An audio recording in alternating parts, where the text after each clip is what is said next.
Hey guys, Spirit of the Law here. This video is about two long-lost twins. The Frank Throwing Axemen, which has been around since the release of Age of Kings, and the Malian Gbeto, which is a relative newcomer in the African Kingdom's expansion. I'll be looking at their stats, hidden attributes, and how they do in some different situations. Let's check them out.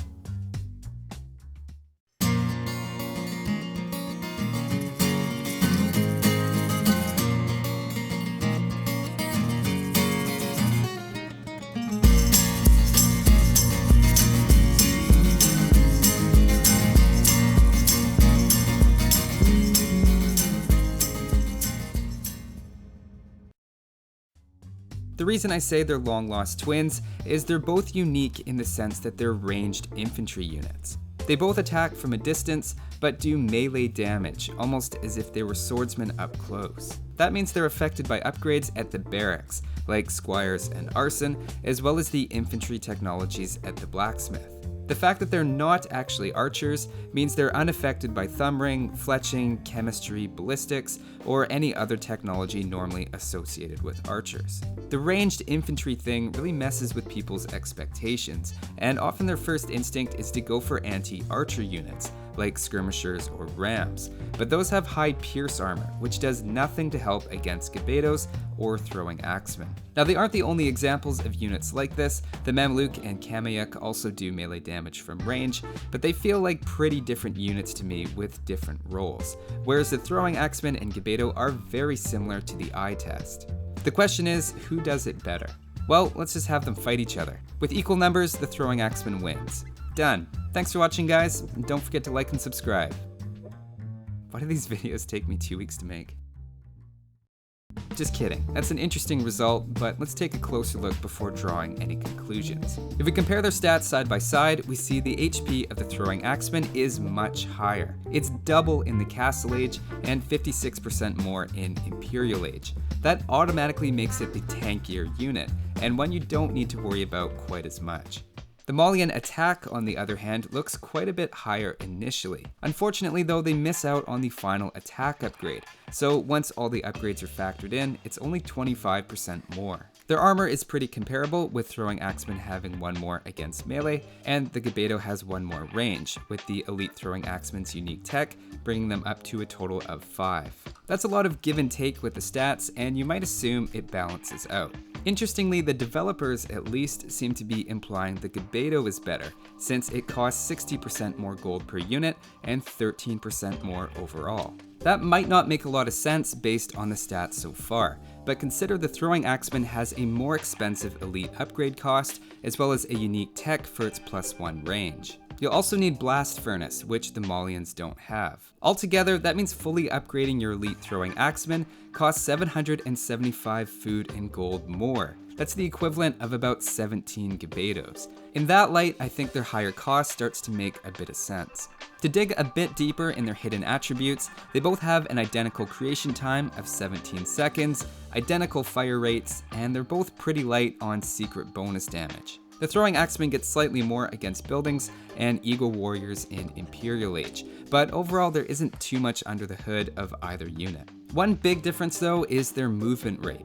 Gbetos are very fast for infantry, whereas the Throwing Axeman is fairly average. When you combine that with what we saw about their HP and attack, you start to get a sense they're not as similar as they first appear and can play very different roles. I think of the Gbeto as more of a cavalry archer hit and run sort of unit, helped out with higher attack, more range, and faster movement. They work well in small groups and can hit and run nearly every other infantry unit, while also being able to escape from archers. Even cavalry can have a hard time chasing them down. The cheaper upgrades also complement that style, and you can feel more comfortable getting the elite upgrade even if you only intend to make a smaller number of them. The only issue I have with their rating potential is the relatively long delay between your commands and when they actually fire. It makes them a little bit annoying to use sometimes, and means you can lose efficiency with too much micromanagement. And while I'm on the topic of things I don't like about them, I also don't like that I think I'm losing villagers every time one of them dies.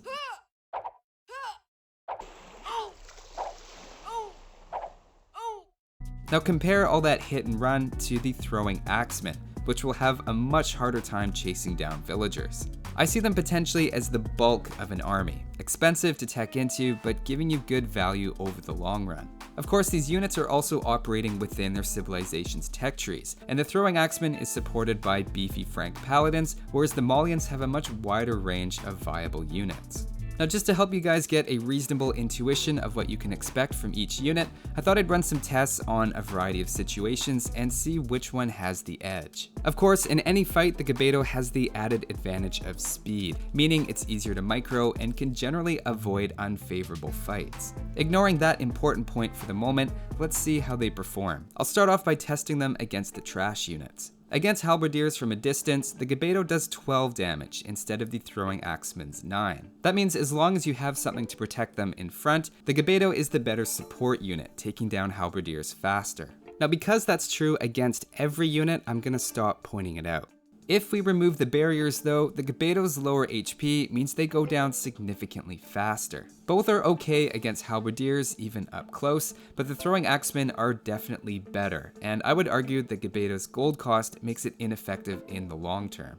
In their case, I think you have to use some micromanagement or have units in front if you want a good exchange in the long run. Looking at skirmishers now, they're both incredibly efficient against them, even outnumbered 2 to 1. If there's one takeaway of this video, it's that it's not a great idea to counter Gbetos or Throwing Axemen with skirmishers. The Throwing Axemen do take 24 hits instead of the Gbeto's 15 to go down, but the trade-off is Gbeto's take down skirmishers in 3 hits instead of the Axeman's 4. Overall, Axemen have the advantage, but they're both good choices. To finish off the triumvirate of trash, against hussars, Gbetos do 33% more damage. Once the hussars get close though, Gbetos can't fight off an equal number, while Throwing Axemen can. Personally, I was impressed that both held up as well as they did.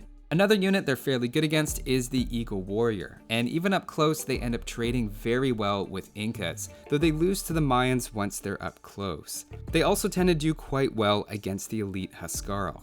The last one they're at least sort of good against is champions. The champions barely survive in up-close melee fights, which means if you're using your range at all, it's probably going to be a good exchange for the Gbeto and Axeman. Based on the test though, I wouldn't say any of those units has a big advantage over another. Now, something that a player very unfamiliar with Gbetos might try is rams, thinking about how good they are against other ranged units for soaking up arrows. That would be a very bad choice in this case though, considering those two units are doing melee damage. In addition, the fact that these are unique units is an extra added bonus because they can be created at a castle that's being attacked by rams.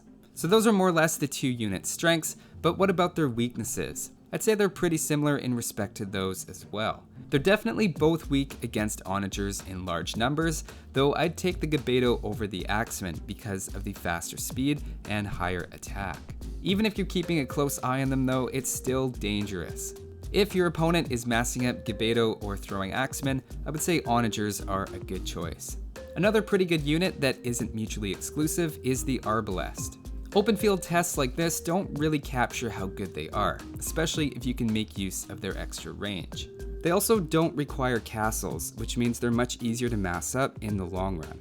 If you can put some units in front of the archers for the Gbetos and Axemen to aim at, and make use of the archers' extra range, it can be a pretty good counter. In this particular situation, the Throwing Axemen's HP makes them more resistant, though again I think Gbetos have an edge for being able to escape if need be. One of their biggest differences I've found is against hand cannoneers.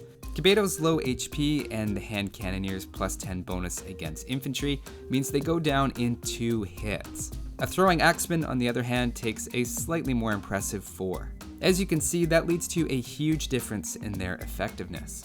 The last one here could go either way, and it's the Scorpion.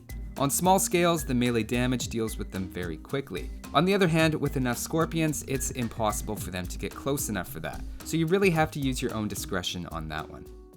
So those were the main units I was curious about. I think there's a little bit of hype around the Gbeto right now because they're relatively new, and in melee fights the tests show the Throwing Axeman generally holds up better. The extra attack doesn't make up for less HP when you have close sustained combat. That's not a knock on the Gbeto, but it means you should be actively looking for ways to use their extra speed and attack to your advantage, and be more careful about leaving them in the middle of a fight for any extended period. I think that's sort of common sense, but it's nice to see that the numbers support that. The times I've seen the Gbeto used most effectively was in smaller groups as an annoying harassment unit, baiting units out of position or picking off villagers.